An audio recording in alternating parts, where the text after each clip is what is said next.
All right, here we are, Seattle Sports Weekly. I am your host, Mazvita Maraire.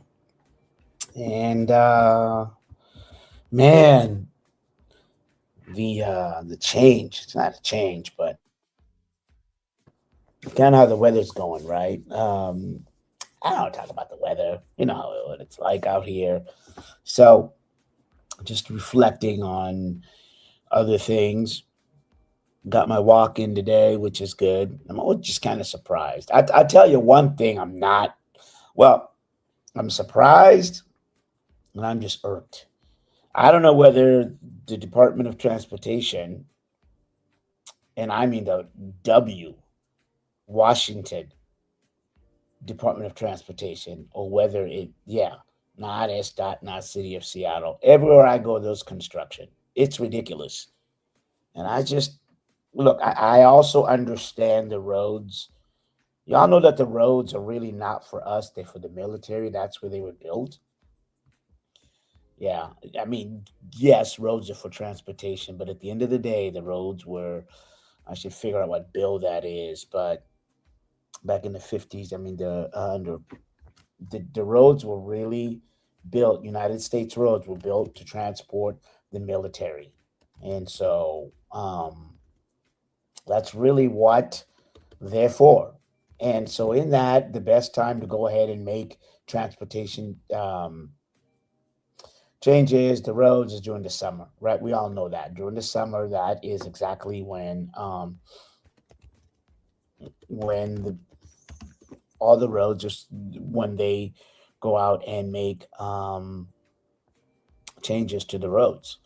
And man, but it's just it's not clear. There is no cohesiveness. It's not coordinated. So whether you're coming from Lake City, then you get say you're going north, you're going south, boom, you're hit with this traffic, right? Because 520 supposedly the light rail is supposed to help. What happened?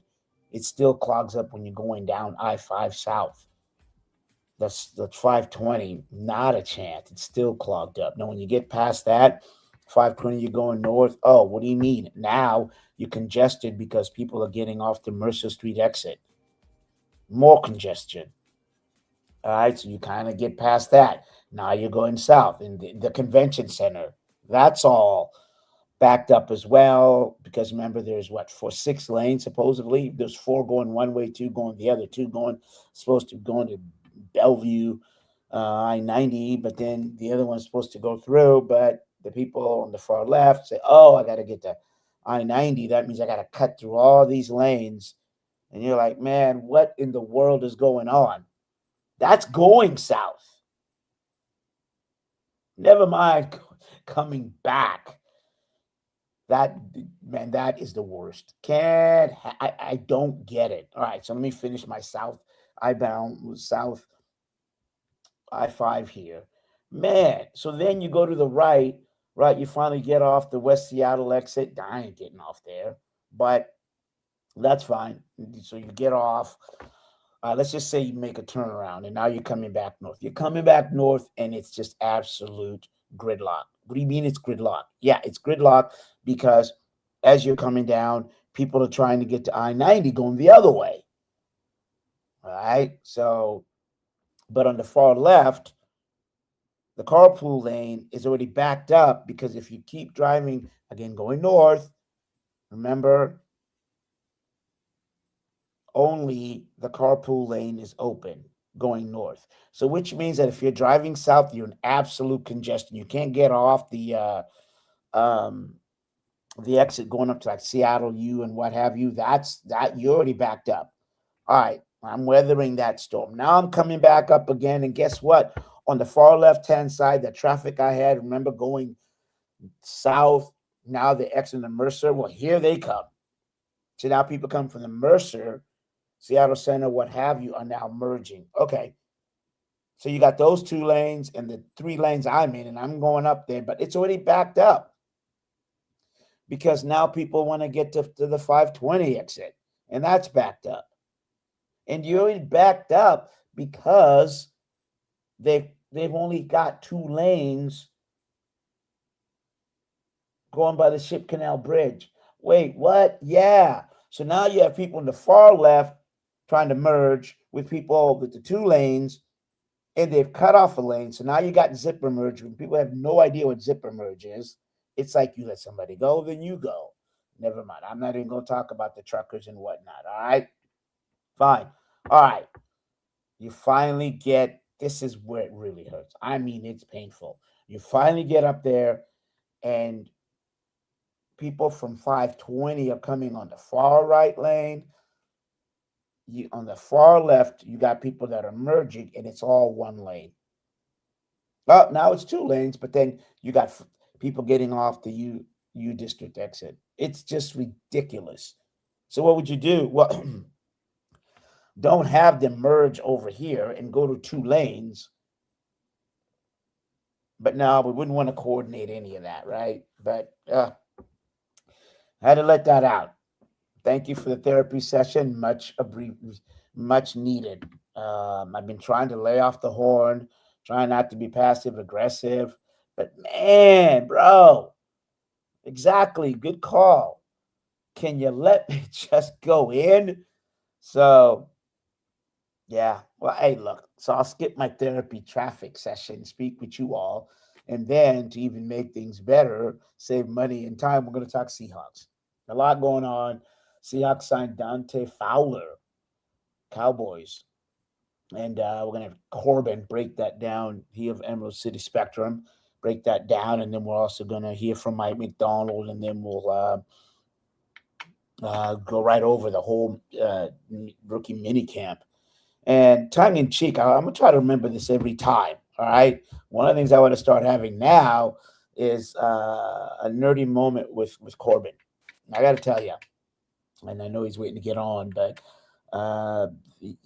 you talk about a guy that does his research and his homework. We all do, right? There's certain things like I'm a process-driven type of, journalist, and that's the way I ask Mike McDonald. That's my thing. But Corbin used to be a coach, and he really gets in the nerdy. I mean, the left foot should be pointed that way when the guy is, the left tackle, his shoulder's going this way, and now he's leaning too much, and then he'll tell you about the college stat, what that means going on. And the guy's just a nerd. As much as I'm a soccer nerd, Corbin is an absolute football nerd, and you can learn quite a bit. Me and Ethan Reynolds were talking about Channel 13. We're talking about that the other day. The guy's a walking encyclopedia, and it's always good to have one of those guys, one of the true investigative football guys. And so with that, I'm just going to bring him on right now. Corbin Smith, Emerald City Spectrum. How are you, my brother? Nerding out, my friend. Nerding out. Man, thanks for taking a moment, because I know today's a busy day, and let's just go right to it. So you knew this was happening, but Dante Fowler, 1-year contract, first impressions. What's your thoughts? I think it's a really nice addition for the Seahawks, and I've felt that way since they had him in for a visit a couple weeks before the draft. And a lot of fans are wondering, well, why didn't we get this deal done now? Well, there's a couple reasons. One, you know how this goes, Maz. You get past the first couple ways of free agency. Teams are not rushing to sign guys at that point. And you also have the compensatory pick formula that plays into this as well. The Seahawks are projected to get the maximum 4 compensatory picks for next year. You didn't want to sign Fowler in mid-April and then suddenly lose one of those compensatory picks. So you waited till the Monday after the draft when that formula no longer matters with signings, and then you can give Fowler the deal he wants. And it's only up to $5 million. It's not like they paid a ton of money, but it may have been enough that he was going to potentially cost them one of their compensatory picks if they made that signing a couple weeks earlier. So timing-wise, this match is up, and they're getting ready for OTAs later this month. They're going into phase 2. It's a good time to get him into the building. And you've got the familiarity there with Adam Durde, who coached him in Dallas for 2 years. He was very productive in Dallas. He had a 6-sack season. The other season only had 4, but he had 40 pressures that year on quarterback. So he's been productive playing for Adam Durde. Had a 14% pass rush win rate in 2023, his second year with Durde. And oh, by the way, he played with DeMarcus Lawrence in both those seasons in Dallas. And those two, from my understanding, built a strong relationship during those couple years. So if Seattle was saying, hey, how do you feel about this, DeMarcus? He would have said, I'm all on board to add this guy and bring him onto the under the mix. Now, Fowler is not going on 32 years old. He is not the top 5 pick that he was, 10 years ago. He's not that same talent. I don't think he's at the peak of his career anymore. However, he's only 2 years removed from having 10 sacks for the Washington Commanders when they made the NFC Championship game. So he still has plenty of juice. He had a better pass rush win rate than DeMarcus Lawrence, Boye Mafe, and Uchenna Nwosu last year. So you're looking at a guy that's got plenty of effectiveness as a pass rusher still. He is going to be that rotational guy that really allows you to replace Boye Mafe. And quite frankly, he had better production than Boye Mafe had last year. So you're bringing him in at that $5 million at most price point. That's a lot cheaper than what it would have cost to try to bring back Boye Mafe with what the Bengals paid him. So I think this is a win for both sides, both the player and the team. And it is a nice contingency plan for not picking an edge in the draft the way Seattle didn't pick one. What do you give me 2 traits about him? Is he quick off the ball? Okay, I know he's relentless, but give me a nerdish 2 things about him right now. Twitchy. That's the first thing I'd say. He's a very twitchy rusher, even at this stage of his career where he's now played 10 seasons. That is still kind of the trademark of his game. He's got plenty of bend around to the edge to get to the quarterback. He's got enough burst off the edge, maybe not as much as he used to have, but he's still an upfield speed rusher. He brings a lot of the same traits that Boye Mafe had that complemented the rest of this edge rushing group. And so they needed to get somebody like that to bring on board. And Fowler ultimately was the best fit scheme-wise. The fact he's got the familiarity with Durde and Lawrence, and he's wanted to be a Seahawk. He's made that very clear throughout this process. He waited this process out. It just seemed like it was the right fit for both sides. All right. Let's go to we'll do Mike Macdonald, what we do when we get on here. Mike Macdonald, kind of about 5 minutes here. Just overall what he thought of day 1, day 2 of the rookie minicamp. So Dima needs the video in the middle. Can we roll that one?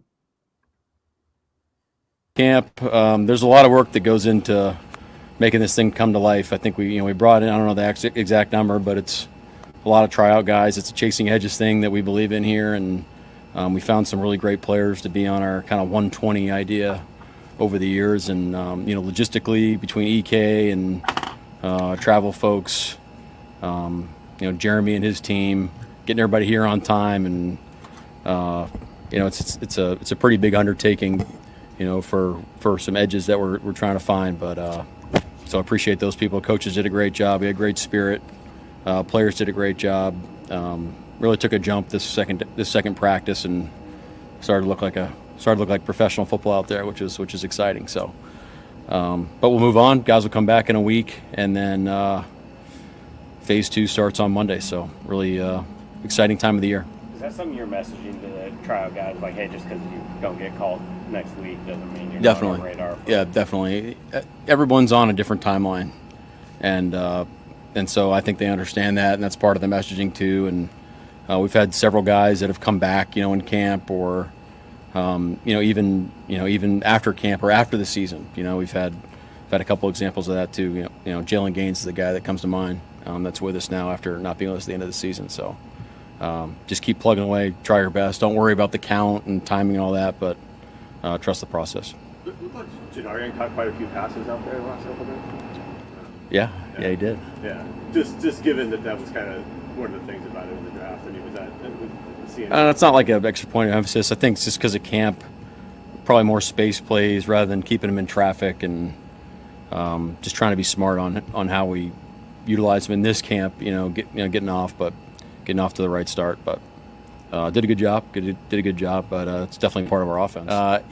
Bo's on the right side right now, but we're gonna train him at both spots, and we'll see how it goes. We'll see how it goes at inside, and but you need flexibility across really on your interior part of your line. So he's played both in his career, and right now he's playing right guard, but we'll be training him in right and left.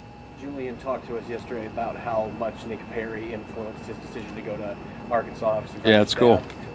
Did you have any contact with him during the pre-draft process about Julian, and how much did that prop him up in terms of being somebody that you guys were interested in, knowing that he's been around similar terminology? Yeah, it's a great point. I didn't talk to Nick specifically, but Leslie did. I think Carl did. So, obviously we respect the heck out of Nick's opinion and the way he sees things, and he's a talented coach. So it definitely sparked interest. Probably earlier in the process from coaching perspective, our scouts were aware of Julian, throughout the process, going back to Fresno. So, but yeah, that was a cool connection for sure. Yeah. I'm going to kind of stop it right there. And Corbin, you asked that question. What did you see from Julian Neal, and can you expand, your question and the relevancy of it? Yeah, that was something that was really fascinating that actually popped up after the first day or after he was drafted. I was just doing some digging and I realized, wait a second, Arkansas's cornerback coach was on Seattle's staff in 2024.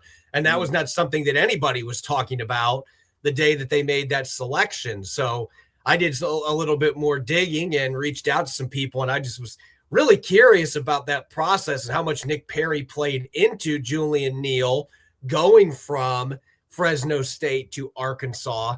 And Neal made it clear that really Nick Perry was the one that kind of pivoted that for him to make that decision because of the links he had to the Seahawks. Like, I teach the same things the Seahawks do.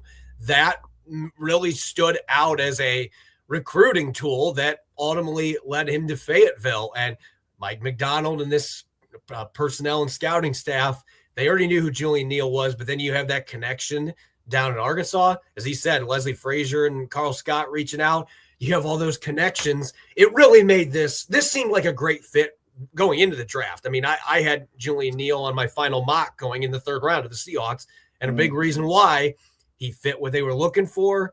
He is the mindset that Mike McDonald wants. And then you've got these built-in connections. The fact that he went on the practice field this week and is like, this is all second nature to me because I've been doing this in Arkansas. So that always jumps out as a big thing that's going to prop a player up. And I thought Mike McDonald evidenced why that was the case. All right, we'll kind of roll a little bit more here. There's a couple more questions. Yeah, that was awesome. It's great to see Sherm. Hopefully he's got a key here. He's welcome anytime. So it was fun to see him out there and get caught up. But I know the guys really appreciated it. So that was fun. Mike, as a process-driven coach, just how important were these 2 days? I know you talked about this next level, but how much do you relish setting that tone? Yeah, I think we hit our goals. I think we have different agendas for different guys. The guys that we know are going to be here, I think we did a great job. They have a kind of an understanding about how we operate here now, and it's good to get a look at them and get a plan together while they're out of the building, so they can come back and be ready, next week, and that's really important. And then to go through it with these tryout guys, there's some talented guys that we'll be interested in, and we'll be a better team for it. How important is it for you these 2 days to be able to get additional looks at players like Ricky White III, guys that aren't rookies but can get extra reps out? Yeah, and those guys had a great attitude. They had a chance to play some extra football, and it was great to just see them go play ball and in our system with some new terminology on offense, and it's an opportunity to get ahead, so to speak. And Ricky did a great job. Montori did a great job. Chris Paul did a great job. We had a couple others. Well, he was someone that did a great job at the beginning of throughout the process last year. Unfortunately, got hurt, but we love his movement ability, and he's got ball skills, and he competes, and he's got a great attitude, and we felt like it could translate to being a heck of a DB one day. So he's dealing with some health things right now in terms of his timeline on when he can get back on the field. So right now we're not exactly sure when that's going to happen, but he's in the meetings, and he's got a great spirit about him, and so we're excited about it. But yeah, it's going to take some time, but he's a great guy for the job. He can bend really well. He's not like just a straight-legged 6 foot whatever. He can move, and he can get in and out of breaks, and His lateral quickness is really good, and he's a great special teams player. He's a great gunner. So I mean, those are traits that you look for in defensive players. So we think that's going to translate. Don't want to put a timetable on it. Let's just see where it goes and see how he takes it up. And we haven't seen him take a rep yet at corner, so we'll see. Yeah, I think John said he's the opposite of an energy vampire. Like he just broke down the last huddle, and the team went nuts, and you could just tell he's got a contagious spirit about him, which we obviously love that. But Okay. yeah. Julian's kind of bringing that too. If we had a third practice, it would have been Julian. Okay. Yeah. Hey, Mike, you mentioned here a couple times, don't put a timetable on it. Why is that important for players to understand that and own their development? Well, it's like if you were asked, like, how many games you guys gonna win this year? It's like, I don't know.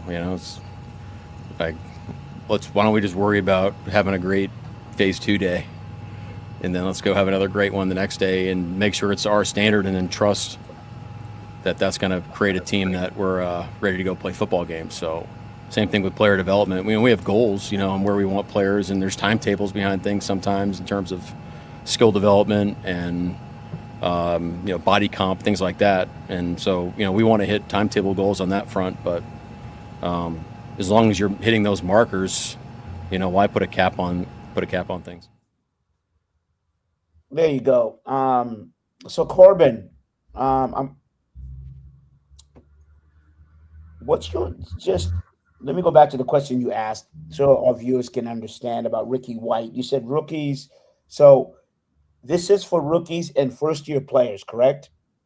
Yeah, it's supposed to be for first-year player, but if you are a second or third-year player that hasn't had accrued seasons and hasn't had regular season action, there's an eligibility to go out and get some extra work if you want to do it. And this isn't for everybody that is eligible. Like, there might be some guys like, look, I know if I was in that situation, like, of course I want 2 extra days of work. Why wouldn't you? And Ricky White approached it that way. Several other guys in the team, their center, Federico Marangas, who's going to be a 91st player in the roster because of the International Player Pathway Program, as he was last year.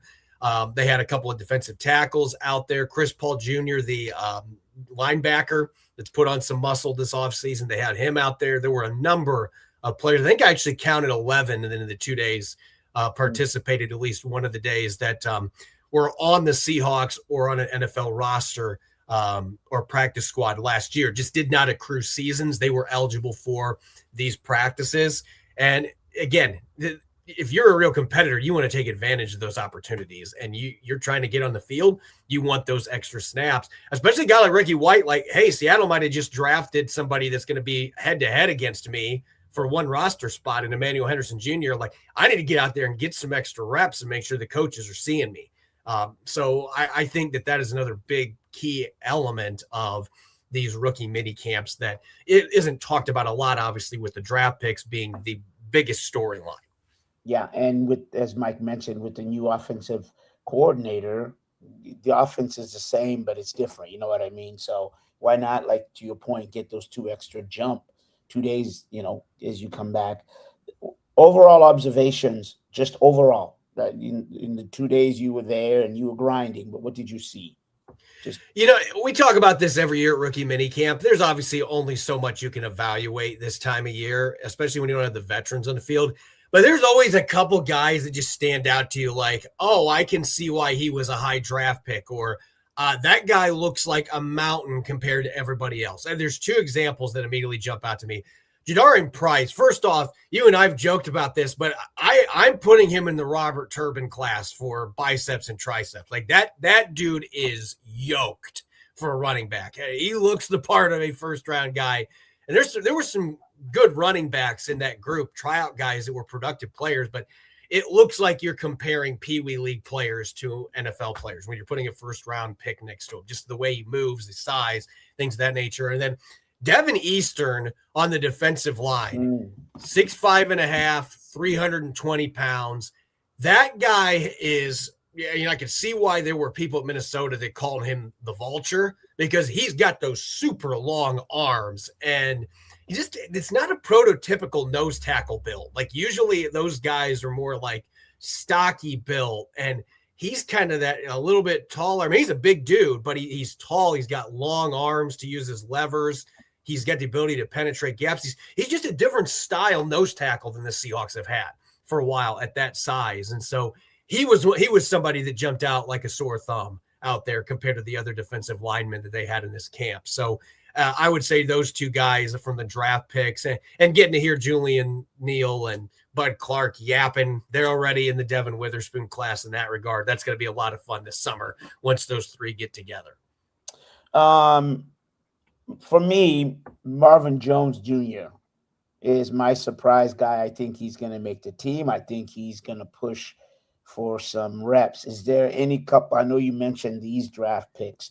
Anybody else that kind of stood out to you, a surprise, or one you like keep your eye on that? There was a player I wanted to see. I wanted to watch Aiden Hubbard out of Northwestern, who was their other edge that they signed undrafted. But when I was going to stations trying to watch him on Saturday, he was in a helmet and stuff, but he wasn't participating in the drills. So he must have nicked himself up. He must have tweaked a muscle or something. It wasn't bad enough that he couldn't be out there, but he couldn't participate in the drills. So I can't speak to that. I did watch Marvin Jones Jr., and he is a draftable NFL athlete in terms of what he brings to the equation. He didn't have the production that you would expect for a guy that's got NFL bloodlines and has the athletic traits. They had the stacks and stuff just weren't there. But maybe that's a guy that Mike McDonald and his staff can peel back the layers in the onion a little bit and unleash somebody that's got a lot more productivity in the NFL. It could be a fascinating one. I think those two edges are the most intriguing players in their undrafted class. Just unfortunately didn't get to see much of Aiden Hubbard as I was hoping to during this, but did get to watch Marvin Jones Jr., and you can certainly see the athleticism and a well-built player for that position. All right. For our audience, we hear phase 2. So what's the next step here? Now that they're done, they're off for a week. And what are you expecting? I don't mean player performances, just from a structural perspective from the Seahawks. Yeah, and you see some pictures on the Seahawks website, and obviously we don't get access to any of the stuff that's going on right now, but this is when they can start to do some work with like groups, and they can start to, run some offense on air and things of that nature. So they aren't in helmets yet. That next step, this is kind of conditioning towards that, and then they'll get into helmets when OTAs start. And Mike McDonald moved that back a little bit this year just because of how late they played into the season. They don't have their first open one until May 26th. So it's going to be a little while till we get to see that. But right now it's, they're working on the timing with this new offense. The defense is getting some of these new pieces that are going to be merging in. And right now it's just getting a lot of group work in before they can start to do the offense versus defense stuff. That's going to start popping up when we get into OTAs. All right. He is Corbin Smith, Emerald City Spectrum. And appreciate you, brother. I know you're going to get out of here because you got a lot of, you know how you grind. You got stories to pump out. And obviously this, again, the Dante Fowler thing is interesting. And they brought somebody home who they wanted. So appreciate you, Corbin. And we'll talk to you soon, my brother. Sounds good, Maz. Take care. All right.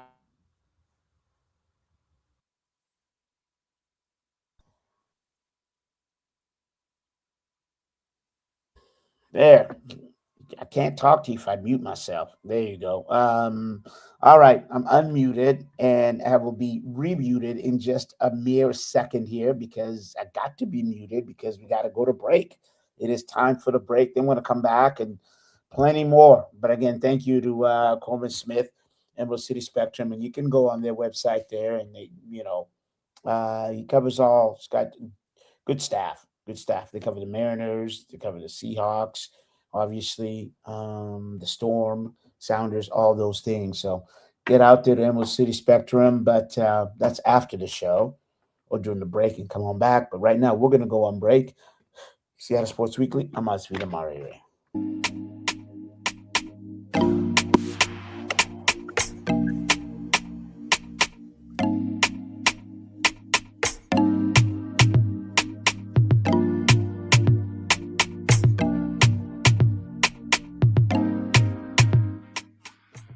Rainier Avenue Radio.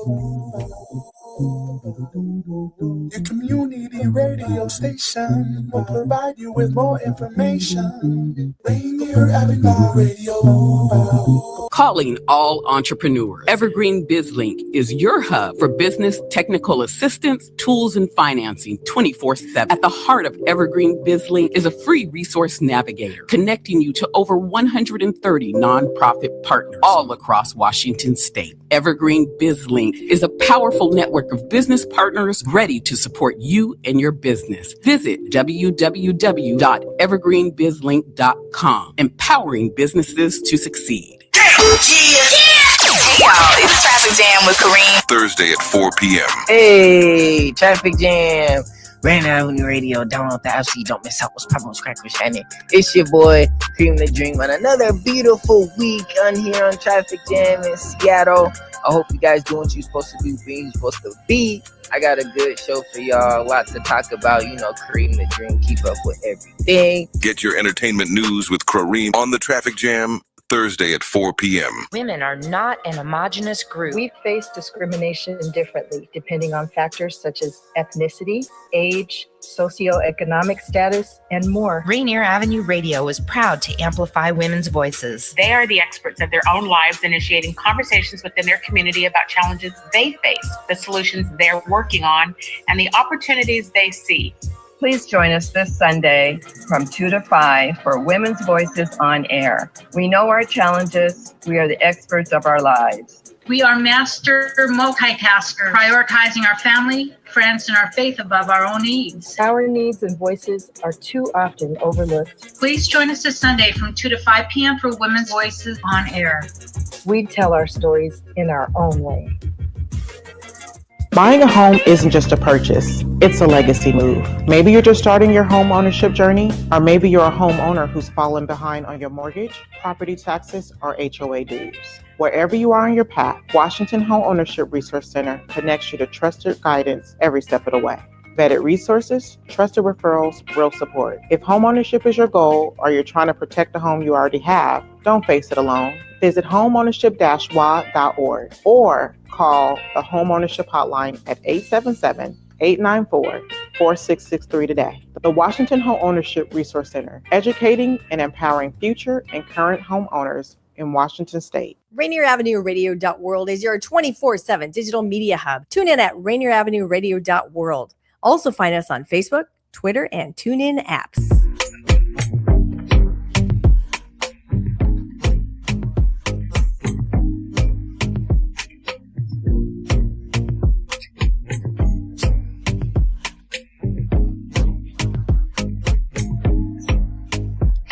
All right, back.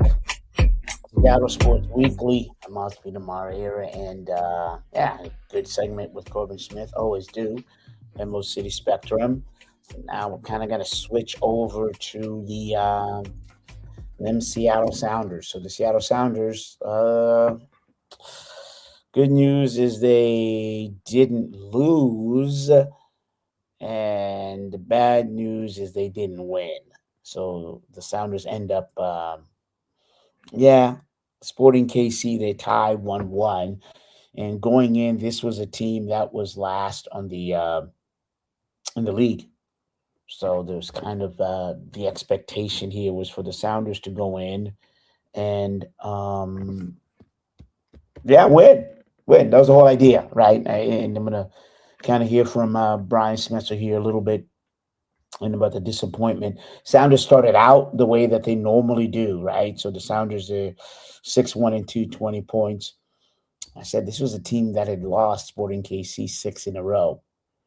And so you score the first goal, you come back, and then you give up kind of a lazy goal. I mean, you score the first goal, and then you had a couple opportunities to go up 2-0. You score the first goal in the first 2 minutes, right? So you're in the front foot. You're ready, Paul Rothrock, if you will. You go in there, and in all intents purposes, you have to be clinical. You have to finish. You have to sort of kind of put your foot on their neck and then take this team out. You hear it all the time in sports that the longer, an inferior, the longer you're the superior opponent, the longer you allow the inferior opponent to stay in the game, the better chance that they have. And as I said, the Sounders had a chance to go 2-0 here, and they didn't. And then as you have it, Christian Rodan with this back pass that ends up being intercepted. It's 1-1. And then from there, it was pretty much as you would expect, a stalemate. And as far as Smetzer, I mean, he started Andrew Thomas, Galani, Casarienzi, Alex Rodan, Nuhu, and Christian Rodan was the captain. So you had a strong lineup there. You had a strong team and Jordan Morris, I should finish out, Jesus Ferreira, and Paul Rothrock, and Danny Musovsky. So he's doing this thing where he's got Morris on the wing and Danny up top, and then Osaze Di Rosario's coming in as a sub. But, I mean, you're just not getting it done about being creative and making a difference in terms of finishing up the opponents and closing up the opponents. So let's go and hear from Brian Smetzer just about after the game and what he falling apart would be the words I use, but it certainly gave them life.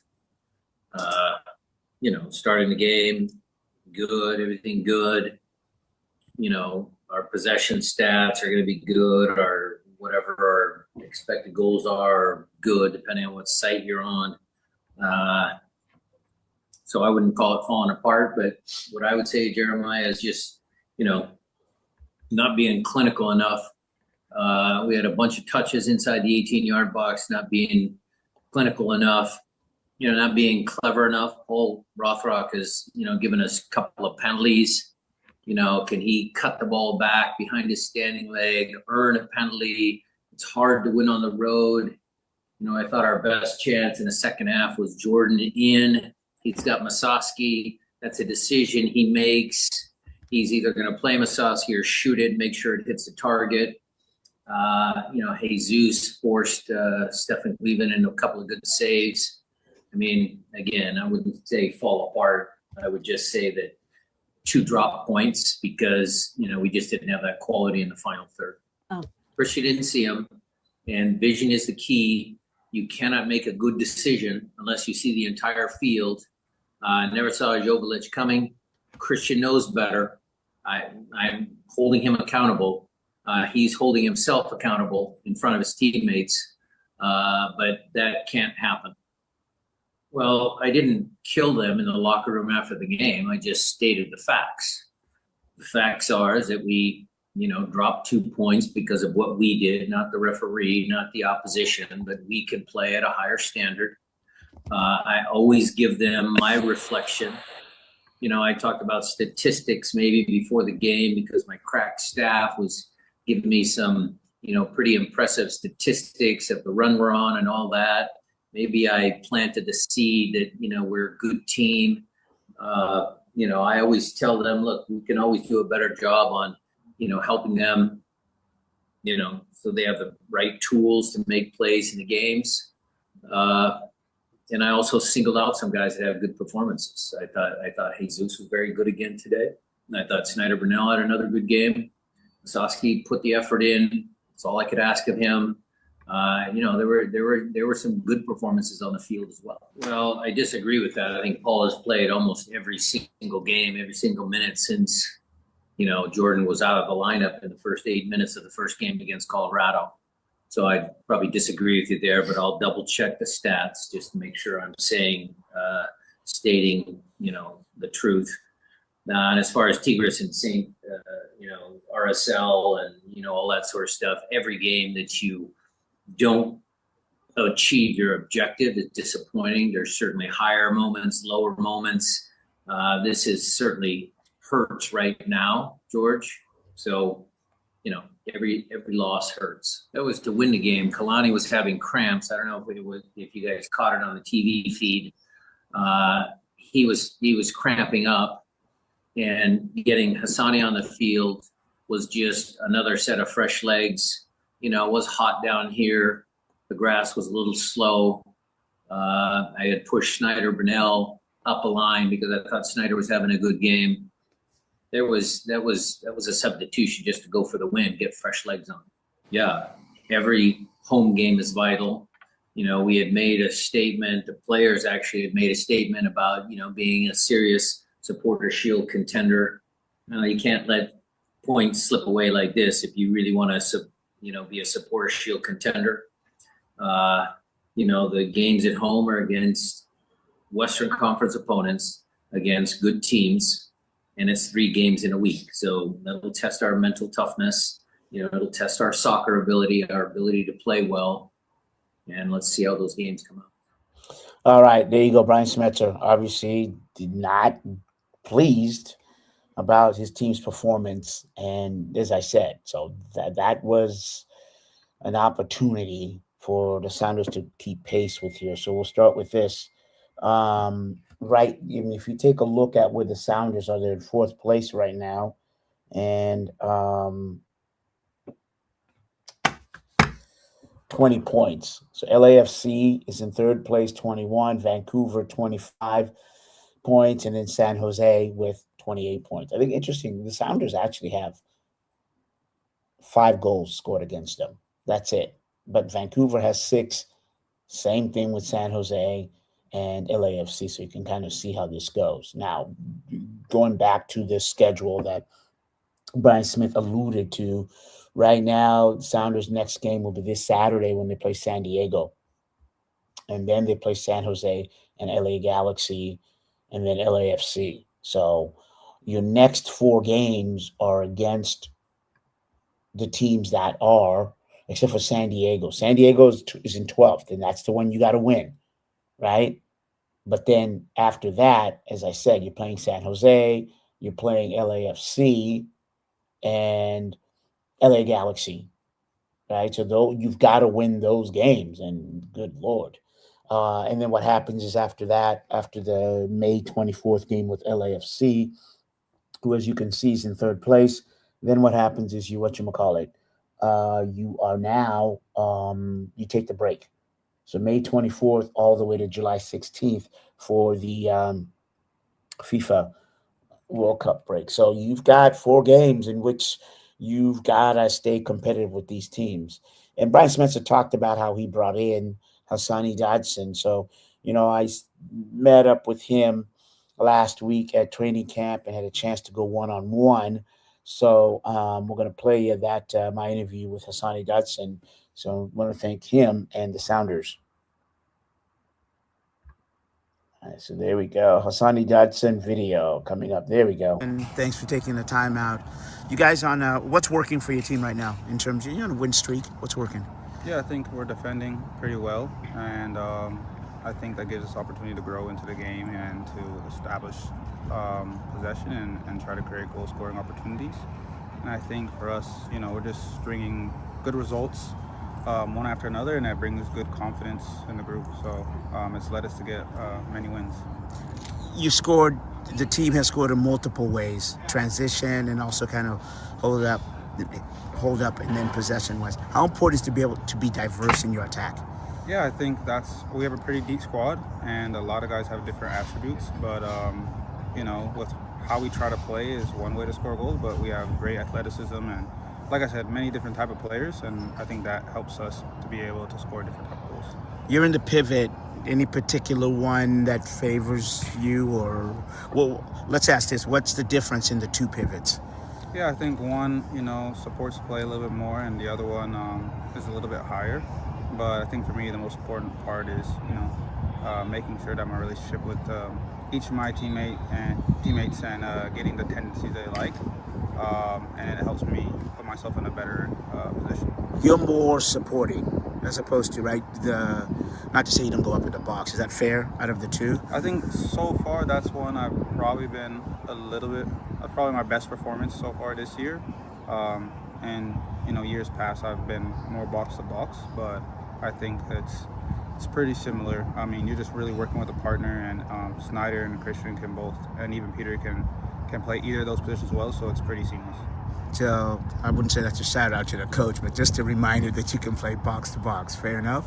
Oh yeah, I mean they know that. I think Right. it just depends on the personnel that's on the field and like which one of the two is more attacking or what we need from each one depending on the opponent. Yeah. Going back to defending, what's been working? I think right now the sexy topic is about corner kicks. What's working when you guys are defending, A, and then B when you're attacking? Yeah, I think that's a big part of the game, and where teams, all over the world are finding success, and that's an opportunity for every team to exploit, and that's a big emphasis on us to try to reduce the amount of set pieces that we get conceded on, as well as scoring on them. And then just in terms of attacking, the pick plays, how important is all the intricacy of that inside the box on corner kicks? I think, if you see it, we train it every week, and that's just building confidence and belief. And no team likes to defend corner kicks or free kicks or anything like that. So you put enough belief, energy, and confidence, and you're bound to make something happen. Then balancing, just became a dad again, balancing that home life, what's that like? Oh, it's great. I think it's that balance is good for me. I think it's nice, to be able to shut down and focus, on my family after soccer instead of, getting a little bit too into my head. And they mean the world to me, so now I'm happy both on and off the pitch. All right, thanks. All right, there you go, Hassani Dotson. So that's a player profile in terms of Seattle Sounders. We'll try to bring you that each time. We do. We already have, and we'll continue to do that. So just going back to the Sounders, their inability to finish. You heard kind of Brian Smetzer against Sporting KC. So Sounders had 66% of the possession, 66 to 34. They had 26 total shots, and then Sporting KC had 10. And Sounders had 9 shots on target given to KC. So, 9 to 7. And then they break it down like big chances. So there's 2 and 1. This is just the ongoing kind of the situation with the Sounders. They have this great buildup. They pass the ball around. They move it around. And then once they get inside the box, there's no creativity. Well, what does that creativity mean? You need somebody to make a run towards the back line or even through the front line, and that opens up that space. So in that space that the vacated runner created, so the ball handler can either give it to the person creating the space, or somebody else can come into that space and then you give it to that individual who then can take a shot. Because when the runner runs through, he's shifting the defense. So either the center back picks him up, or if they're playing man-to-man, or if the zonal, then they're going to let him pass through and give it to someone else. Now, what you do is you replicate that type of play on the other end, right? So let's say we're attacking from the left side. You run through there. And on the right side, you have somebody else running through there. So now you've got multiple runners in the box. And maybe somebody makes a run towards the box and then comes back. And so those are all kind of the creativity that's needed there. Or the guy just takes a dribble and takes a shot. But what's happening with the Sounders right now, there's stagnation. People are like, well, do you go? Do I go? Do I not? They're not playing freely. They're thinking too much. You've heard that term, and that's what's happening with the Sounders once they get inside the 18 there. So, but as I said, the Sounders it's all there for them to play. It's all there for them to play for. And, yeah. But that's you got to take care of business. You've got to take care of business, and what I mean by that is it starts this Saturday. You got to beat San Diego 7:30. You got to take care of business because they're one of those lowly teams. And then, as I mentioned before, San Jose top, LA Galaxy, LAFC. Ooh-wee. You want to play with the big boys? There's your good schedule right there. All right, so we kind of shift a little bit. And God forbid, guess what happens? The Seattle Mariners actually won a home game. Absolutely. The Seattle Mariners beat Atlanta Braves yesterday 4-1. 4-1. They won 5-4. And so it's a big win for them. That was after getting swept by the Kansas City Royals at home in those 3 games. I think what the big news, big deal about what yesterday's win for the Mariners, who again will play the Braves, who are one of the top teams. Go figure. Braves were 25-10 coming in. Mariners are 17-19. They were 16-19. But the Braves get that home run in the first, and then they get 3 home runs. The first one was by Drake Baldwin off Logan Gilbert, who ended up getting the win. But Gilbert gave up 4 home runs. 3, the one in the top of the first, and then 3 in the top of the 6th. So now you're starting to go, oh boy, here we go. But something happened that hasn't happened all year, right? The Mariners, actually, they got 3 home runs in the bottom of the 6th. And unlike the Braves, the Mariners, 3 runs ended up giving them 5 runs. So J.P. Crawford, 3-run homer. And that was his 6th home run of the season. The last one was April 18th against Texas. And the go-ahead 2nd-run homer in the 6th, it was the 6th home run of the season, I should say. Marks his 2nd go-ahead home run. And then also Luke Raley hit a 3-run homer in the 6th for so that's Luke Raley. And that was Luke Raley's 6th home run. What was really, I think, the positive sign here was that Raley and Crawford each homered, but in the 6th. But it's the first time the Mariners have had multiple home runs in a single inning this season. And the 5 runs tied the most runs they have scored in a single inning this season. So you're starting to get some of your hitters here. Josh Naylor went 2 for 4 with a double. Randy Arozarena singled in the 2nd inning also. We got a 2nd stolen base, which is his 8th currently, which is 6th in the American League. So what you're trying to see now is the Mariners are starting to, to get activity on the base path. I think it was real critical that they did get the home run. They did get those back-to-back home runs. And so remember that the Mariners are supposed to be a hitting team. That is a power hitting team. And so to do that, they have to get runners on base, because that way when they do get runners on base, then they can make a difference. And after everything is all said and done, if you take a look at it, the Mariners are just 2 games behind the Athletics, with them and the Texas Rangers. So as much as they're kind of meandering, putting around, and not really able to, to get off to that start everybody wanted them to, you're going to win the home run in the first, home run. You're going to hit a home run. You're going to win the World Series in the first month. Well, that doesn't really happen. The season is ebbs and flows, and that's what you're seeing with the Mariners right now.